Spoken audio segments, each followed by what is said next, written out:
बिस्मिल्लाहिर्रहमानिर्रहीम। अस्सलामुअलैकुम। आप देख रहे हैं ताज 92 न्यूज़। नजर डालते हैं आज की हेडलाइंस पर।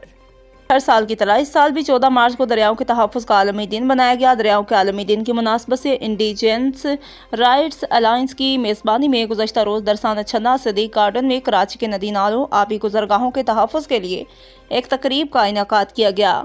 तकरीब में सियासी, समाजी रहनुमा, वकला, आबादगार, सहाफ़ी और माहौलियाती माहिरीन समेत इलाका मकीनों ने शिरकत की। तकरीब से खिताब करते हुए इंडिजेंस राइट्स अलायंस के रहनुमा हफीज़ बलोच, समाजी रहनुमा सदीक बलोच, बलोच मुत्तहिदा महाज के रहनुमा अकबर वली और दीगर का कहना था कि दुनिया भर में दरियाओं के तहफ़्फ़ुज़ की आगाही का आलमी दिन 14 मार्च को मनाया जाता है।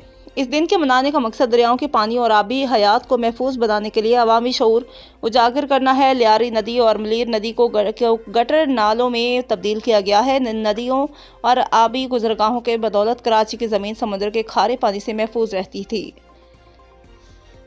उन्होंने कहा, कराची में पीने के पानी, ज़राअत, गल्लाबानी और माहौलियाती तहफ़्फ़ुज़ में नदी नालों का अहम किरदार रहा है, लेकिन इस वक्त नदी नालों को कब्ज़ा माफिया के हवाले कर दिया गया है, जिसके बाद हर साल बारिशों में कराची डूब जाता है। मुकर्रिन का कहना था कि नागौरी सनतों के केमिकल ज़दा पानी के अखराज से मलीर नदी आलूदा हो रहा है, जिसके बायस माहौलियात पर मनफी असरात मुरतब हो रहे हैं। उन्होंने बहरिया टाउन मलीर एक्सप्रेस वे को मलीर दुश्मन मनसूबा करार देते हुए कहा, इन मनसूबों से कराची शहर को नाकाबिले तलाफी नुकसान होगा। उन्होंने कहा, नदियों और आबी गुज़रगाहों की आलूदगी कब्जे के बायस मलीर की ज़राअत, चरागाह, मीठे पानी के कुएँ तबाह हो रहे हैं। जंगली हयात और चरिंद परिंद की ज़िंदगी खतरे में है।